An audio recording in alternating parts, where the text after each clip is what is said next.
Israel যুক্তরাষ্ট্র যুদ্ধ, হামলা বলেন, যুদ্ধ বলেন, যাই বলেন, যুদ্ধ নামেই এখন পরিচিত। ফেব্রুয়ারির শেষ দিন শুরু হয়েছে, এখন প্রায় 36-37 দিনের মতো। এই যুদ্ধ বিশ্বকে কি দিয়েছে? খুব সময়োপযোগী প্রশ্নটা করেছেন, যে প্রশ্নের উত্তর এখন রাস্তাঘাটের মানুষও জানে। কি দিয়েছে বিশ্বকে? বিশ্বকে দিয়েছে ধ্বংসলীলা, বিশ্বকে উপহার দিয়েছে অশান্তি, বিশ্বকে উপহার দিয়েছে যাতনা, বেদনা।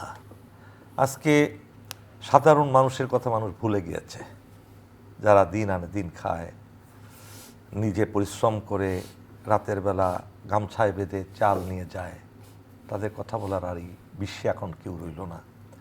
এক ট্রাম্প এবং আমেরিকার মতো একটা সন্ত্রাসী রাষ্ট্র ইসরায়েলের মতো অবৈধ রাষ্ট্রকে টিকিয়ে রাখার জন্য, তাকে আরও শক্তিমত্তা বাড়িয়ে দেওয়ার জন্য, তার এরিয়া আরও বড় করার জন্য, পুরো অ্যারাবিয়ান পেনিনসুলা তার হাতে তুলে দেওয়ার জন্য যে যুদ্ধটা লাগালো, তারা মিসক্যালকুলেশন করেছে, আন্ডারমাইন করেছে ইরানের মতো একটা শক্তিকে, যে ইরানের সাথে কিন্তু শুরু থেকেই 1979 সালে 1979-এ ইরানিয়ান রেভলিউশন যেটা হয়েছিল, সেই ইরানিয়ান রেভলিউশনে তৎকালীন সময়ের রাজাকে, সেই কিংশিপ ছিল, উলঙ্গ ছিল ইরানি সভ্যতা, সেই সভ্যতা থেকে আয়াতুল্লাহ খোমেনি তার ফ্রান্স থেকে বসে এমন একটা স্পিরিচুয়াল বিপ্লব ঘটিয়েছিলেন।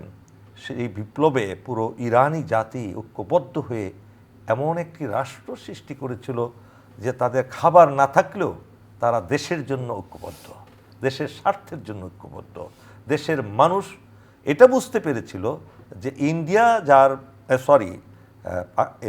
আমেরিকা যার বন্ধু হয় তার শত্রুর প্রয়োজন নাই, এবং সেই কথাটা বলেছিলেন আয়াতুল্লাহ রুহুল্লাহ খোমেনিও, যে বিশ্ব শয়তান বলে আখ্যা দিয়েছিলেন। কেন দিয়েছিলেন?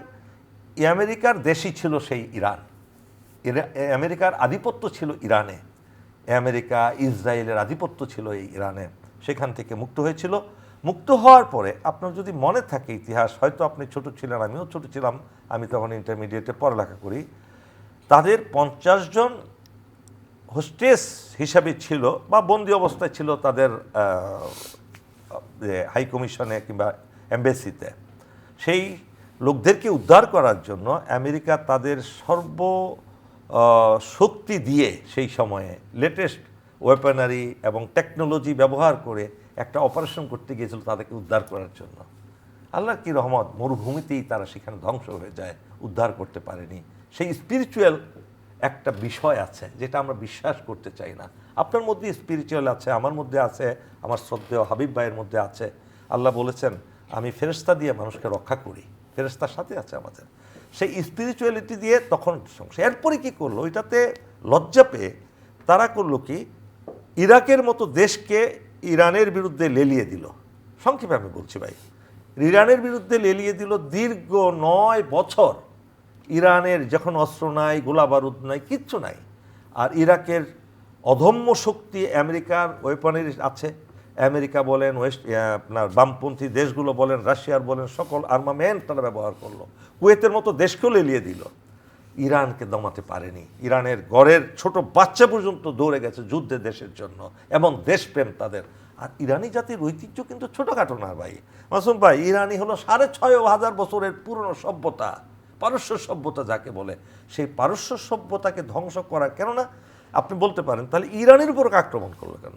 কারণ একমাত্র শক্তি মধ্যপ্রাচ্য বলেন, বিশ্বে বলেন, যে অবৈধ রাষ্ট্র ইসরায়েলকে স্বীকৃতি দেয় না এবং ইসরায়েল রাষ্ট্রের কোনো অস্তিত্বকে তারা মেনে নেয় না।